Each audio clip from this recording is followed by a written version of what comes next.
Hola amigos, bienvenidos a su programa de Reavivados por su Palabra. Hoy estaremos estudiando el libro de Josué, capítulo número 18. Como siempre, vamos a orar para iniciar nuestro estudio. Apreciado Dios, hoy que estudiamos los caracteres quizás no tan centrales o principales de la narrativa, ayúdanos a entender que los demás valen, que los personajes secundarios también son vistos por ti y que tú también los escuchas y que también respondes y que también eres justo con ellos. En el nombre de Jesús, amén.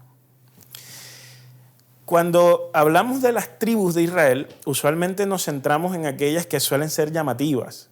Nos centramos en la tribu de Judá, como hemos dicho, el Mesías, de allí vendría el Mesías, los descendientes del Mesías.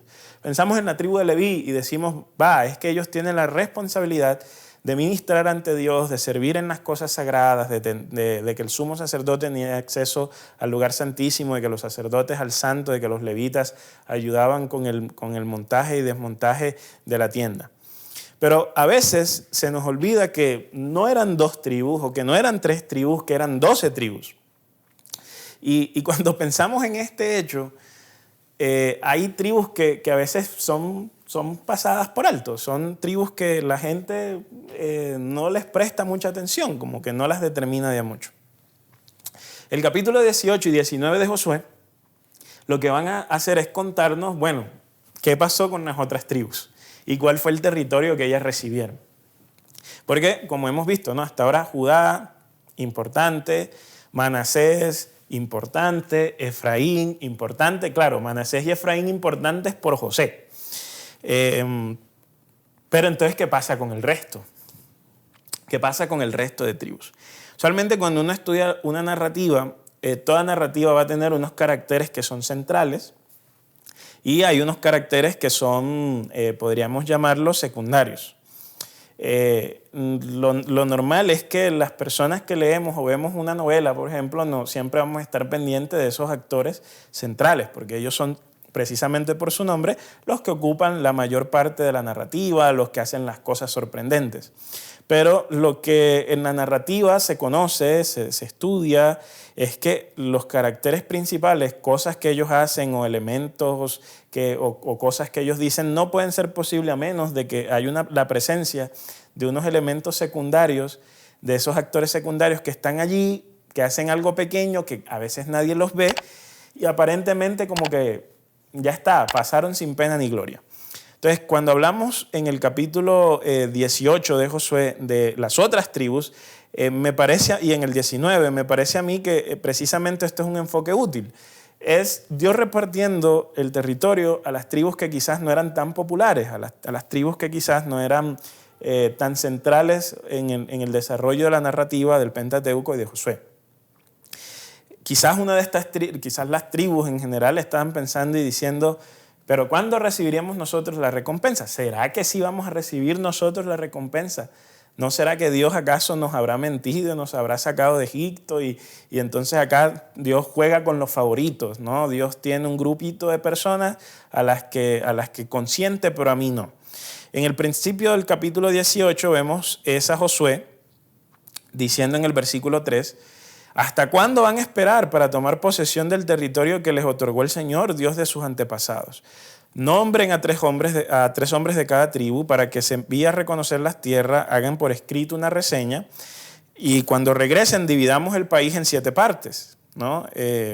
Recordemos, entonces ya se habían dado 3 en el caso de Judá, Manasés y Efraín, y que habían 2 tribus y media, en realidad 2 tribus que estaban del otro lado del Jordán. Entonces quedaban 7 tribus por repartir la tierra. Por esa razón dice que se va a repartir el resto del territorio en 7 partes y cuando se haya determinado esas 7 regiones se van a asignar por suerte, ¿no? Gad y Rubén y la media tribu de Manasés ya habían recibido del lado oriental del Jordán su herencia. Entonces el texto dice que los hombres salieron, regresaron, ¿no? Y entonces allí se hizo el sorteo. La lección quizás fundamental que tiene el capítulo 18 del libro de Josué es que Dios no se olvida de esos caracteres secundarios y Dios no se olvida de esos personajes que están allí dando aportes, dando a veces elementos que pueden ser pequeños pero que son sustanciales. Yo siempre me imagino esto de los caracteres principales y secundarios en un salón de clase. En un salón de clase pueden estar unas 20, 30 personas y uno como profesor tiene la tendencia a fijarse o a escuchar mucho a un grupo de 5, 6, 7, que suelen ser aquellos buenos estudiantes que sus aportes son estelares, que leen las lecturas que el profesor asigna, que van e investigan aún más. Pero entonces a veces hay otro grupito de personas que está en el medio, porque hay unos que nunca hablan, que nunca leen, que no hacen nada, y hay un grupito en el medio. Ese grupito del medio es como esos personajes secundarios. Entonces, esos personajes secundarios muchas veces levantan la mano y hacen aportes que son pequeños, no son frecuentes, pero son muy significativos.